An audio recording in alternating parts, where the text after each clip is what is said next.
자, 오늘 저희가 한번 깊이 들여다볼 자료가 있는데요.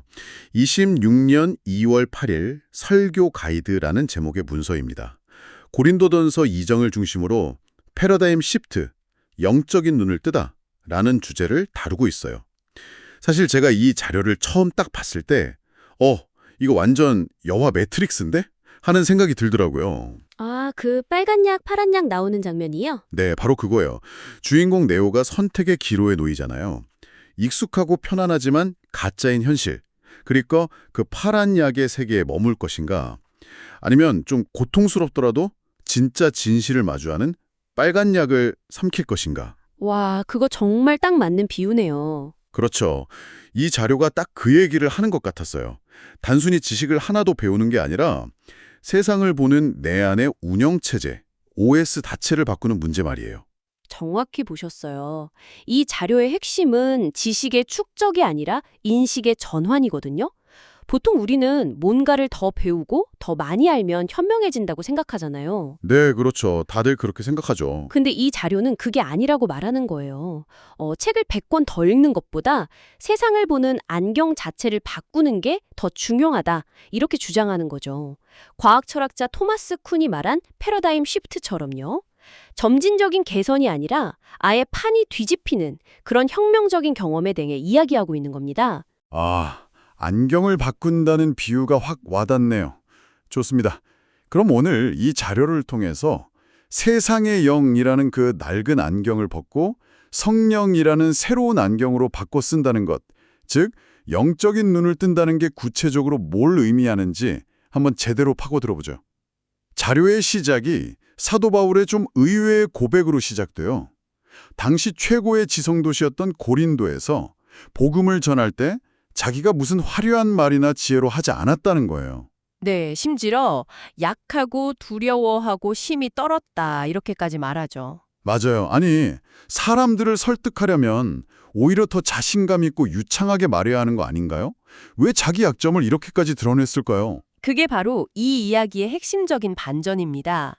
왜냐하면 바울이 바로 직전에 정반대의 전략을 썼다가 처참하게 실패했거든요. 아, 그 아테네에서 있었던 일 말씀이시죠? 네, 맞습니다.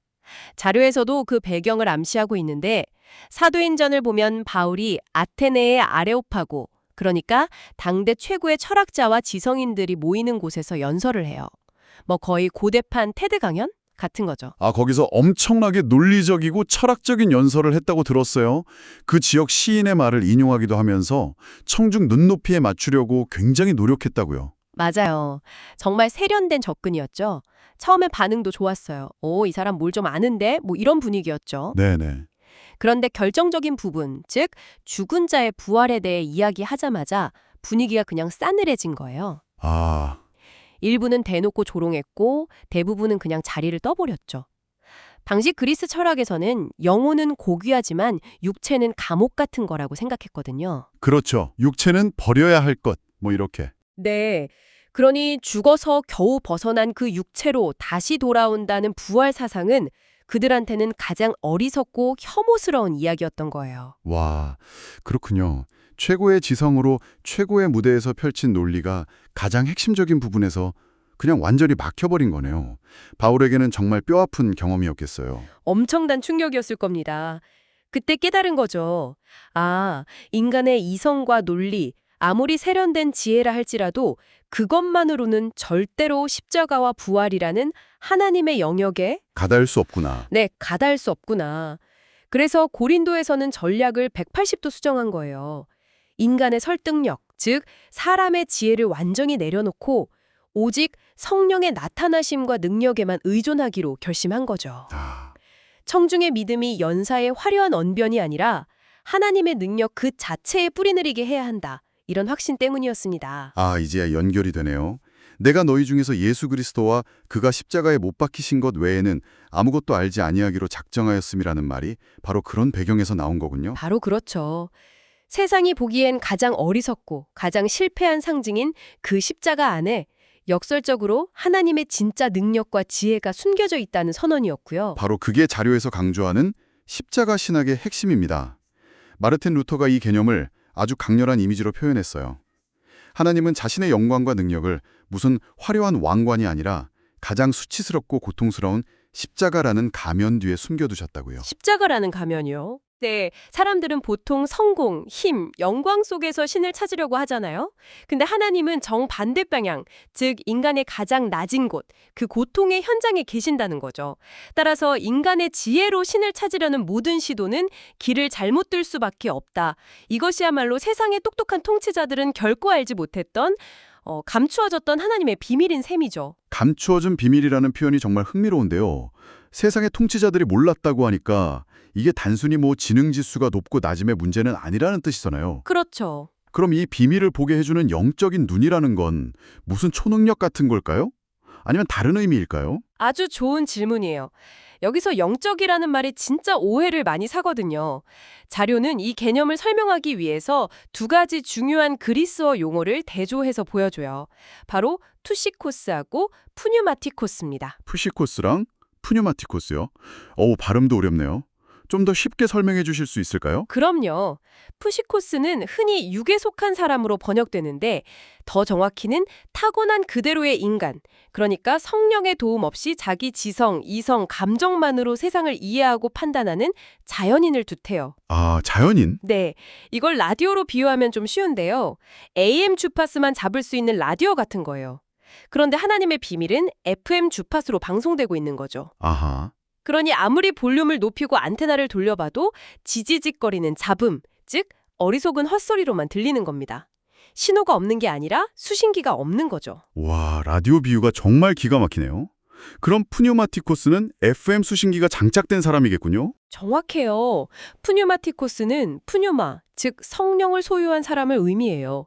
성령이라는 새로운 수신기를 통해서 이전에는 잡을 수 없었던 하나님의 주파수를 수신하게 된 사람이죠. 네. 이들은 세상을 해석하는 새로운 관점, 자료의 표현을 빌리자면 그리스도의 마음을 갖게 된 거예요. 그래서 세상 사람들이 미련하고 쓸모없다고 버린 그 십자가라는 잡음 속에서 하나님의 가장 깊은 지혜와 능력이라는 선명한 음악을 듣게 되는 겁니다. 그러니까 지식의 양이 늘어나는 게 아니라 아예 인식의 차원이 바뀌는 거군요. 흑백 TV를 보던 사람이 갑자기 컬러 TV를 보게 된 것처럼요. 딱 그겁니다. 자료에서는 이 성령의 조명이라는 개념이 의외로 플라톤 철학까지 거슬러 올라간다고 설명해서 좀 놀랐어요. 네, 그 부분이 아주 흥미로운 지점이죠. 플라톤이 그 유명한 동굴의 비유에서 말했잖아요. 네네. 평생 동굴에 묶여서 그림자만 보던 죄수에게 진짜 세상은 동굴 밖 태양빛에 의해 드러난다. 즉, 알미라는 건 우리 안에서 만들어지는 게 아니라 외부의 빛에 의해 가능해진다는 사상이죠. 아, 이 철학적 아이디어가 기독교 신학으로 들어와서 성령의 조명이라는 개념으로 발전한 거예요. 우리 인간의 이성이라는 눈만으로는 진리를 볼 수 없고 성령이라는 빛이 비춰질 때 비로소 하나님이라는 실체를 인식할 수 있다는 원리죠. 그렇군요. 그럼 이건 그냥 뭐 비이성적인 신비 체험 같은 걸 믿으라는 이야기는 아닌 거네요. 절대 아니에요. 오히려 그 반대죠. 아우구스티누스나 토마스 아퀴나스, 칼뱅 같은 위대한 신학자들은 모두 같은 맥락에서 이야기했어요. 객관적인 진리인 성경 말씀과 그것을 깨닫게 하는 주관적인 성령의 조명이 만날 때 비로소 참된 알미 일어난다고요. 아, 그 두 가지가 만날 때. 네, 이건 이성의 되다 버리는 게 아니라 오히려 인간의 이성이 본래의 기능을 회복해서 하나님을 향해 활짝 열리는 사건이라고 자료는 설명합니다. 닫혀있던 수신기가 드디어 켜지는 순간 같은 거죠.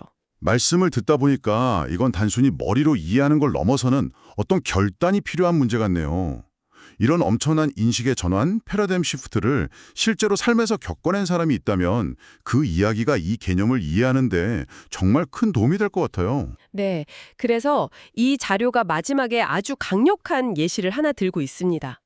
바로 2차 세계대전 당시 나치에 저항했던 독일의 신학자 디트리히 보네퍼의 이야기입니다. 아, 보네퍼. 저도 이름은 들어봤어요. 그의 어떤 이야기가 이 주제와 연결되는 건가요? 1939년에 보네퍼는 나치의 박해를 피해서 미국 뉴욕에 머물고 있었어요. 세계적인 신학자들이 있는 유니온 신학교에서 안전하게 연구하고 강의할 수 있는 그야말로 완벽한 기회였죠. 그렇죠. 전쟁의 광풍이 몰아치는 유럽과는 비교가 안 됐겠네요. 천국이나 다름없었죠. 세상의 지혜, 즉 푸시키코스의 관점에서 보면 당연히 미국에 남는 것이 가장 합리적이고 현명한 선택이었어요. 네, 상식적으로 생각하면 그게 맞는 판단이잖아요. 안전한 곳에서 나치즘의 부당함을 알리고 전쟁 끝난 뒤를 준비하는 게 훨씬 더 영향력 있는 방법일 수도 있고요. 맞아요. 주변에서도 다들 그렇게 조언했을 거예요. 그의 스승이자 친구였던 라인홀드 니버 같은 미국의 저명한 신학자들이 제발 남으라고 간곡하게 설득했어요. 그게 바로 안락하고 합리적인 파란 약이었죠. 하지만 보네포는 그걸 거부한 거고요. 네, 그 모든 걸 거부하고 죽음이 기다리는 독일로 돌아가는 빨간 약을 선택합니다. 그가 자신의 일기에 남긴 말이 자료에 인용되어 있는데 정말 가슴을 울려요. 독일의 그리스도인들과 함께 이 시련의 시기를 겪지 않는다면 전쟁 후 독일 교회의 재건에 참여할 권리가 내게는 없을 것이다. 와, 정말 엄청난 결정이네요. 세상의 눈으로 보면 그야말로 미친 짓, 거의 자살행위처럼 보였을 것 같아요. 정확해요. 하지만 그는 더 이상 세상의 눈으로 세상을 보지 않았던 겁니다. 성령을 통해 하나님의 마음, 즉 그리스도의 마음으로 세상을 보는 푸기뉴마티코스였던 거죠. 아, 그가 이런 유명한 말을 남겼어요. 미친 운전사가 군중을 향해 차를 몰고 질주할 때 목사는 그저 희생자들의 장례를 치러주고 가족을 위로하는 것만으로는 자기 임무를 다한 것이 아니다. 그는 그 차에 뛰어들어 운전대를 빼앗아야 한다. 미친 운전사의 차에 뛰어들어 운전대로 빼앗아야 한다. 와, 정말 강렬한 말이네요. 단순히 사고 수습을 하는 게 아니라 그 악의 구조 자체에 맞서 싸워야 한다는 거군요. 바로 그겁니다. 그것이 그가 실천한 대리족 순환의 윤리였어요. 안전한 곳에서 비판만 하는 게 아니라 고통받는 이들의 자리로 직접 들어가서 그들의 짐을 함께 지는 것. 그것이 십자가의 주의를 따르는 길이라고 믿었던 거죠. 결국 히틀러 암살 개혁에 가담했다가 네. 그 혐의로 체포되었고 1945년 4월 9일 전쟁이 끝나기 정말 직전에 처형당합니다. 정말 안타깝네요. 그런데 자료를 보면 그가 죽음을 앞두고 남긴 마지막 말이 더 놀라워요. 이것이 끝입니다. 그러나 나에게는 삶의 시작입니다. 죽음의 문턱에서 삶의 시작을 말하다니. 그렇죠. 이건 정말 푸시케코스, 즉 육에 속한 사람은 결코 이해할 수 없는 완벽한 패러다임 시프트가 만들어낸 고백이네요. 그렇습니다. 그는 세상이 정의하는 성공과 실패, 삶과 죽음의 경계를 완전히 넘어선 사람이었던 거죠. 그의 삶 자체가 영적인 눈을 뜬다는 것이 무엇인지 보여주는 가장 강력한 증거라고 할 수 있습니다. 오늘 우리는 이 설교 가이드 자료를 통해 영적인 눈을 뜬다는 것의 의미를 아주 깊이 있게 탐구해봤네요.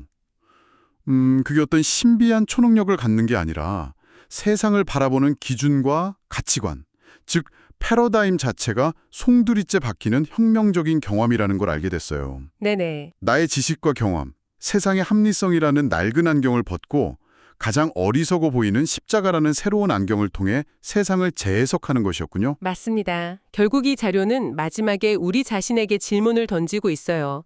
당신이 속한 공동체, 직장이나 가정 안에서 성공주의, 효율성, 안정성 같은 세상의 영이 주는 가치관이 혹시 성령의 가르침보다 더 중요하게 여겨지고 있지는 않은지? 생각해볼 문제네요. 그리고 당신은 인생의 중요한 결정을 내릴 때 모든 것을 판단하는 기준을 당신의 경험과 합리성에 두는지, 아니면 세상의 지혜와는 달라 보이는 성령의 인도하심에 따라 분별하려고 애쓰는지 말입니다. 보네포의 선택이 오늘 우리에게 시사하는 바가 크죠. 그러네요. 오늘 이 탐구를 마무리하면서 여러분이 스스로에게 던져볼 질문을 하나 남겨드리고 싶습니다. 보네포는 미친 운전사가 모는 차를 멈추기 위해 자신의 모든 것을 던졌습니다. 오늘 당신이 살고 있는 세상에서, 당신의 삶의 현장에서 그 미친 운전사는 과연 무엇일까요? 어쩌면 그건 거대한 사회적 불의일 수도 있고, 어쩌면 당신의 공동체를 병들게 하는 잘못된 문화나 가치관일 수도 있습니다. 십자가라는 새로운 패러다임으로 볼 때 그 앞에서 당신의 역할은 무엇이라고 생각하시나요?